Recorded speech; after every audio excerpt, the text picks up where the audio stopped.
And that draws to an interesting point on the whole personalization aspect, because like you're saying, there are about 200 guests who come every day, and 2 to 3 meals in a day. You have to manage that scale, Yeah.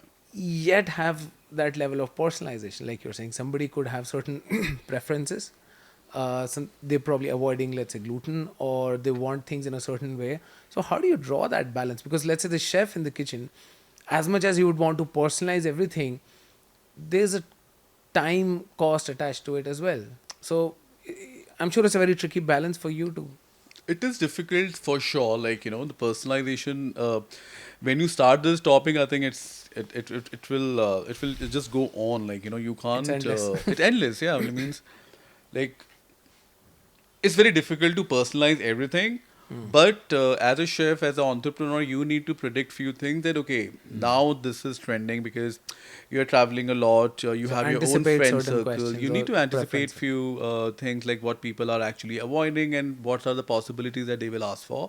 It's better just anticipate that, put everything on the menu, and get on with it. Especially when you're running a restaurant which is catering to 200 odd people. Right. If you're running a restaurant which is very, very specialized, just 20-seater restaurant, every guest has its own preference. They can come and talk to the chef, and chef can also accommodate the, whatever changes that particular guest like.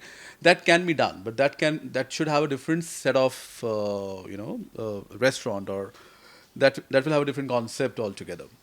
But the best thing is just anticipate what people want. Just make sure add that into your menu, and then you're sorted. Then everything is smooth in a way. Then of course the only thing left is like how you educate your team, who are handling Right. the front. They need to know that what are the problems they can face while talking to the customers.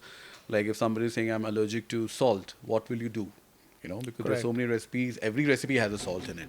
So that is some that completely depends on the training. Like how you train your team And that makes, after. I think, a lot of difference. Like you just explained, that if somebody comes and asks that, are you allergic to gluten or are you avoiding? Avoiding Now it. that Yeah, gives me clarity as well.